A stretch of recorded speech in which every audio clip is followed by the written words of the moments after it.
A new day, a new era of Laker basketball. We welcome in Governor and President Jeanie Buss, Head of Basketball Operations, Irvin Magic Johnson. Thank you for being here. And Jeanie, I'm going to start with you right off the bat. We just read your quote. Why the decision now? It was something that I thought about for a long time. And once the decision became clear in my mind, there was really no reason to wait.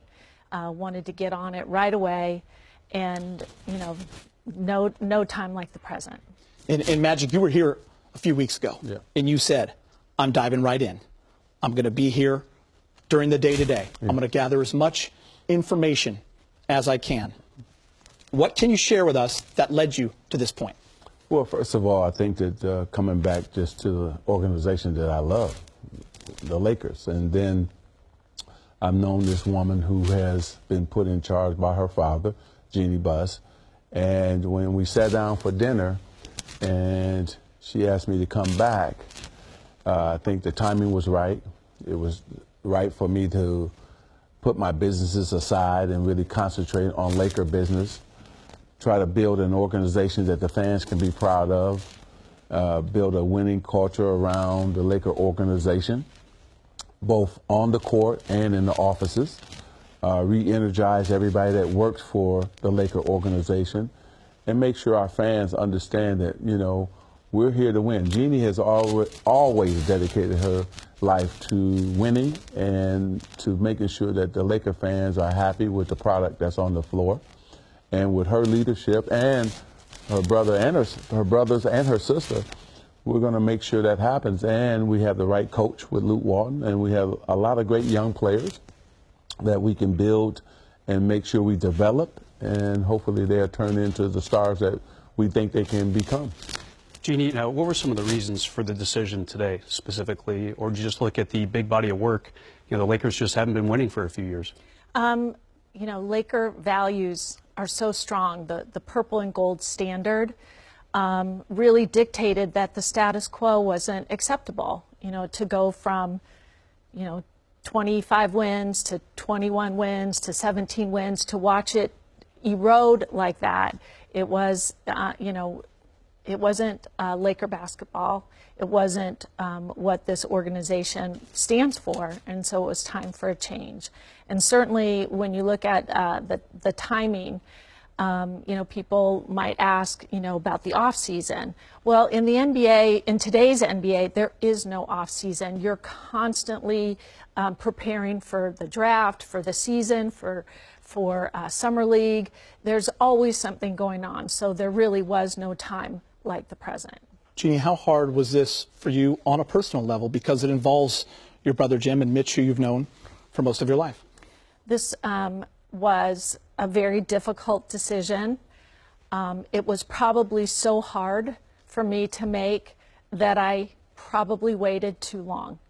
And for that, I apologize to Laker fans. But now with clarity and direction, and after talking with Irvin, really knowing that a change was needed, and that's why we're here today. You mentioned waiting some time. Is that because you wanted to give Jim his 3 to 4 year timeline in almost its entirety? I wanted, for the current front office to have their opportunity to show us what Laker basketball was going to be. And it just wasn't going in a direction that was satisfactory for what this organization stands for. In Magic, over the last couple of weeks, what did you learn about where the organization was headed, where you knew you wanted to get in there and start to make things happen? Well, it really wasn't about the last couple of weeks. It's been about the years, right? And I think, first of all, I wanted to work side by side with Jeanie. And I think that if it was probably any other situation, I probably wouldn't have, left my business aside, left my business to concentrate fully 150% on Laker business. But because of her leadership, and I know she wants to win so bad, that I decided, hey, I want to work side by side with her. And then we have a lot of nice young pieces on this team, and we have to develop these young pieces. And I love Luke. I think that he was the right pick. The guy is a gym rat. He knows basketball. He's the right coach to develop our young players. We're heading in the right direction with his leadership, and I wanted to work side by side with him as well. So when you think about even my first day, I've only been on the job since, what, 9:30, whatever it's been. And I've already called back 5 GMs of teams. They've been calling me, so I've been reaching back out to them. We've already talked. And I've gotten a lot of well wishes from other teams and around the league, as well as just my phone and my office phone has just been blowing up. So this is an exciting time, but at the same time, it's work because the trade deadline is Thursday. So I've been talking to a lot of GMs as well. And I apologize for blowing up your phone. I'll stop calling you. Is that kind of crazy the next couple of days? Because the trade deadline is Thursday, noon Pacific time. You're going to be busy people, I imagine, next 48 hours or so. Yeah, after we leave here, we're going to go back to the war room, sit down with Coach Walton, Ryan West, Jesse and Joey. We're all going to sit in a room and really evaluate the trade possibilities. They're not just the ones we have on the table now, but others will be probably calling. But we're going to make a good decision for the future of Laker basketball. So will it be you for the next 48 hours talking to the GMs, or will it be Ryan? No, I've been talking to them myself. Yeah. I've called them back myself, talking to them, and so it's been great. What's that been like for you, Magic? That part of the job? I had to pinch myself, and I said a little prayer, thanking God that Jeanie put me in this position. I don't take it lightly. I'm a worker, so she's going to get all of Magic Johnson, all of Irvin Johnson. I'm a guy who understands what this team needs and this organization needs. And so I told that to the general managers and the presidents, what we're looking for. And if we don't get back what we're looking for, we won't do any trades or any moves. And that's what it's all about. I guess you both can answer this, and Jeanie, I'll start with you. Will this be a quick search or an extensive one when you're looking for a new general manager? I think that, I would let Irvin answer that question, but I think it's important to note that in our conversations that, I'm wearing a ring from 1988 and a ring from 2000, that what's important is that this isn't about going back to Showtime. We're not trying to turn back the clock. That the Lakers have figured out how to win in every era, and that certainly the game has evolved and the rules have changed, and that we, in our discussions know about, evolving with the game and looking at what the is about, the modern NBA is about.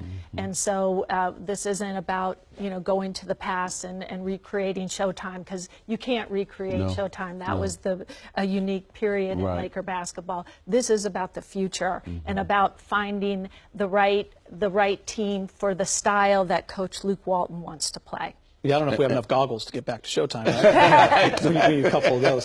So I'll ask you, how quickly do you want this search to go for? Well, basically, I've already started that. And so, it's not about quick. It's about finding the right person and who understands the new CBA, because this is really important, because to Jeannie's point, this is the new league, the new NBA, and that CBA has made it such. We saw a trade just a couple of days ago because of the new CBA. And so I want a person who understands the CBA, but also understands our team and wants to be here and wants to work with both of us, and that also know players, know agents, because we're going to need all of that on his resume when he comes to work here. And so, and also have relationships already around the league. That's important as well. You were the ultimate team player. James Worthy talks about it all the time, how you were in that locker room, how you were on the floor.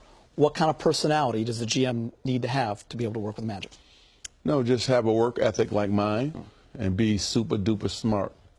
because I want them to be smarter than me. And that's what it's all about. Look, I'm not going to have every answer, you know, but I think with Jeanie, with myself, with that person, with Jesse, Joey, on and on, Ryan West and his scouting team, Coach Walton, will come up with the right answer. And so it's going to be all of us together, working together in communication with one another. That's how I built my organization. That's how I want to build this one too. And so we just want to win, and win for the players and win for our fans. And again, we have really good young talent, and we got to develop that young talent. And so I'm looking forward to getting out on the court with them, talking to them. I'm going to reach out to their agents. So all these things I have to do, plus the trade deadline, and then fly to Oklahoma with the team. And that'll be the first time I see them live. I want to go on the road with them. I want to watch them practice. And so we're into it. I'm excited, man. I couldn't sleep last night. I woke up like 3 o'clock in the morning. I hit the gym, and I'm ready to go. You've never done that, Prez. 3 in the morning. I don't think I've ever hit the gym at any time before, to be honest with you. Magic, is there a chance that you say, I'm kind of enjoying talking to these GMs. This is something different. This is something new. I'm going to do both, GM and vice president or president of basketball operations. Well, right now it's great because, you know, it's put me right in the middle of everything. If I had the GM in place, of course, he would be talking to them, and then we would, again, put everything on a whiteboard. I work off a whiteboard, and then we'll make a good decision that is good for not only today, but for tomorrow. And that's what we have to do, make decisions that's good for today and good for tomorrow. And that's what I'm looking to do. When you look at the payroll, there's some contracts that go 3 years beyond this season. Exactly. Obviously, some big off-season free agent acquisitions last summer. How quickly can this team turn it around, do you think?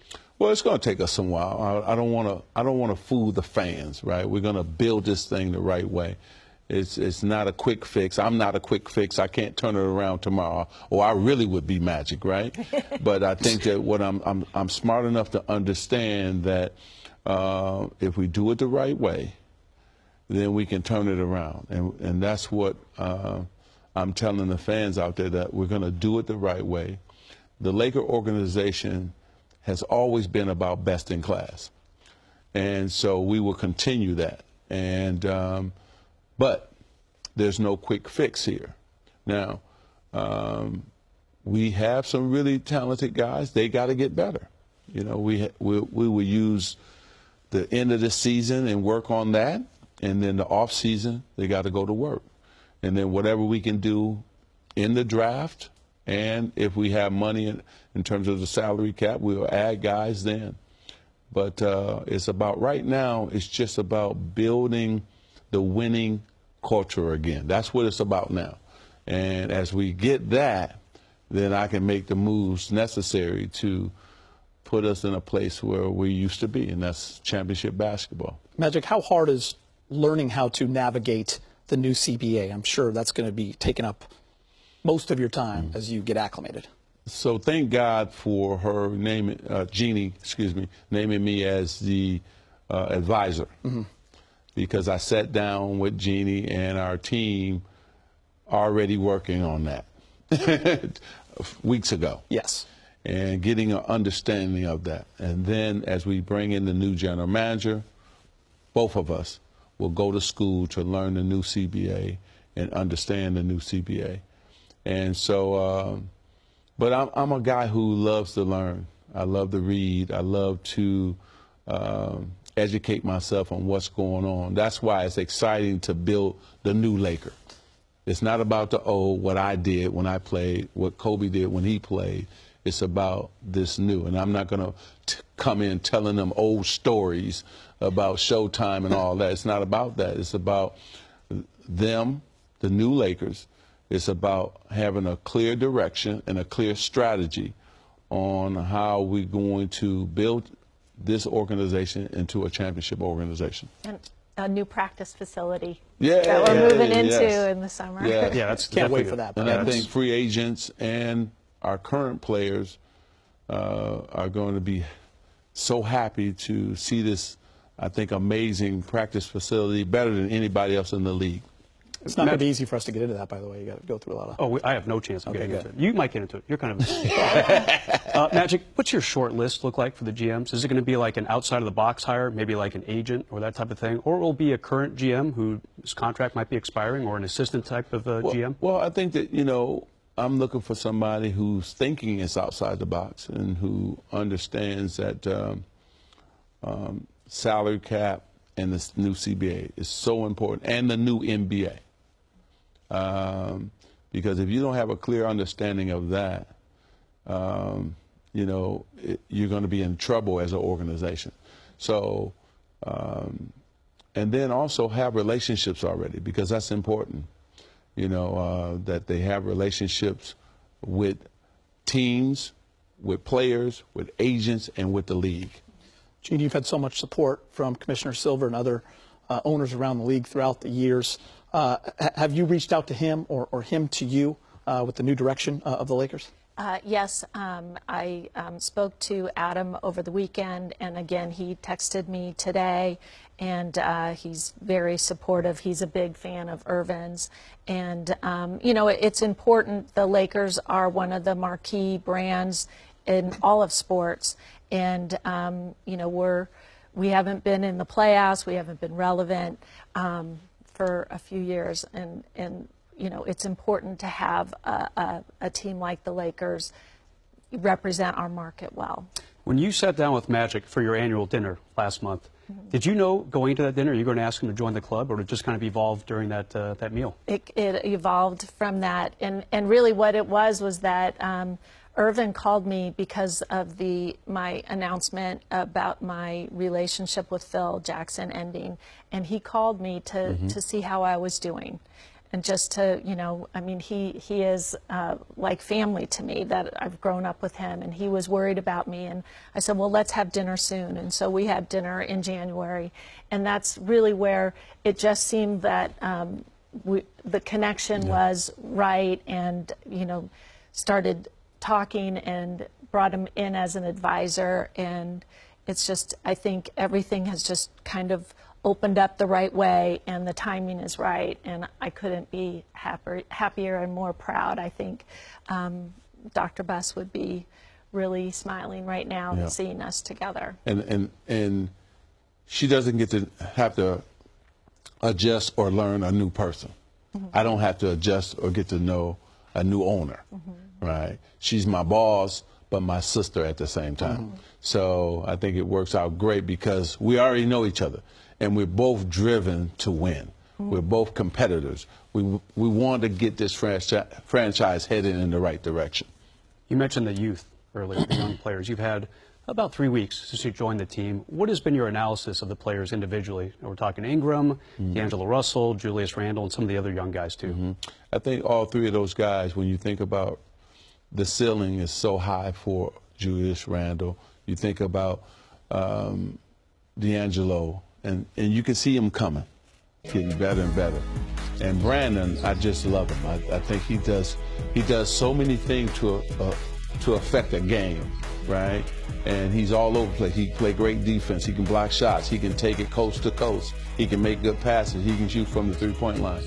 And we can see his confidence getting better and better, and I'm happy about that. Then Clarkston, I love. I think he can be one of the best defenders in the league. I mean, right now we're looking at his offense, but I think he can be one of the best defenders in the league once he put his mindset to that, right?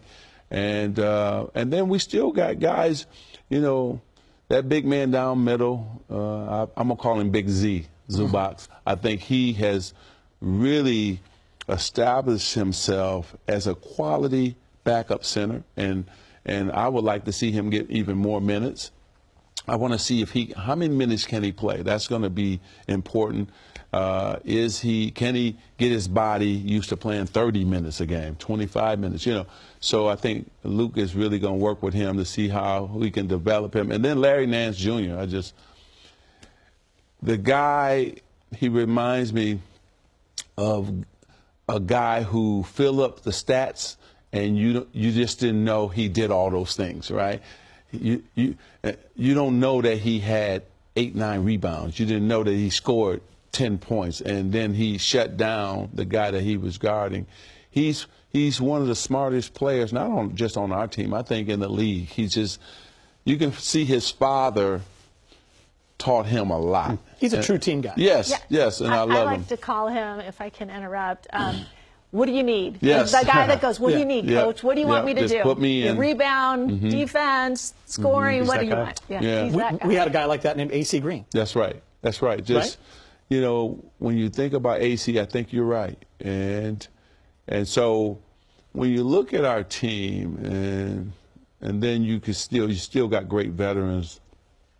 You know, when you think about Lou Williams, Dang, Nick Young, these guys, Moscow, we still have great veterans to mix in with the young guys. So I'm excited about the future and our team. Now it's really seeing how they practice. So that's why I'm going on the road. I want to see how they practice, how they prepare for a game. That's really important. And then to see how they really, it's one thing to see it on TV, how you respond to things, but it's another thing when you're right there in person to see how they respond to the pick and roll or to a player who's had a hot streak and what adjustments do. I'm not talking about the coach make, because I can see that, but also what adjustments the players make on the fly on the court. Magic, I know you can't. Sorry, brother. I know you can't give us specifics, but Lou Williams' name is out there in trade rumors. The Lakers were mentioned with Boogie Cousins. So I'm going to ask you this: how active are those phones right now? Are they ringing a lot? Yeah, they're ringing. Okay, they're ringing definitely. And again, I returned 5 of them just before I came here. So, and I would say that the majority of them is for him. Mm-hmm.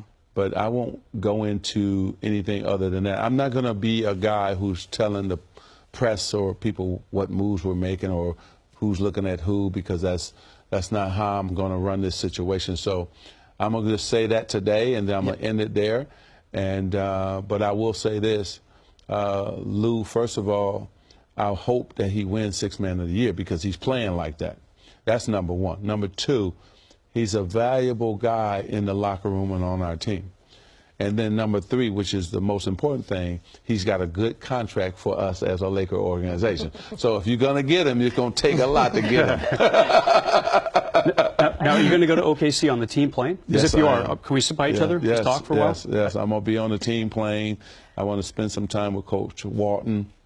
Today we've already, matter of fact, he's been on all those calls because I want his input on when I called all the general managers back. And so he was sitting right there. And then we're going to talk basketball because we're going to get to know each other. Then we'll have I'm going to have dinner with the coaches. Again, talk basketball, talk strategy. And this is an exciting time. I told my wife, Cookie, I said, I can't believe it. It's 1979, I get picked by the Lakers. I jumped and screamed. I said, I can't believe I'm getting ready to play with Kareem Abdul-Jabbar. Right? And then I get off the plane, and here's Dr. Buss, Jeannie's dad, sitting there waiting on me, and we hit it off, and thank God he took me in like I was his son. And we were brought up together, brothers and sisters. And then he said, okay, if you can write a check, I'm going to let you be owner. So I said, okay, here's the check, Dr. Buss. And he allowed me to be owner when he didn't have to. And then I was there. Jeannie called me and said, you know, my dad wanted to see you. And she thought it was that time. And I stayed in that room for hours, and we laughed as he, in his final days. And then for her to say, Irvin, I want to entrust you. I believe in you. I'm going to put this franchise in your hands, right, to make basketball decisions, has been unbelievable. And so I thank you, and I thank you guys, because this is like, if you could draw up your dream job, right, what would it be? This would be it. Jeanie, final thoughts, your message to Laker fans? You know, the future is bright. We've put together these great partnerships, not only with Irvin and a new general manager, but with our new training facility and our partnership with UCLA and what they are going to bring. We're assembling, we're aligning, we're bringing everything under the Laker brand to get this team back to what this organization has stood for many, many years. And I just want to add thank you to Spectrum Sportsnet, too, because you guys have been one of those great partners as well. Magic, you hugged Kareem after your first game when you hit the game winner. I'm going to hug you after this show. Irvin Magic Johnson, Jeanie Buss, thank you so much for taking the time to join us today. I really appreciate it.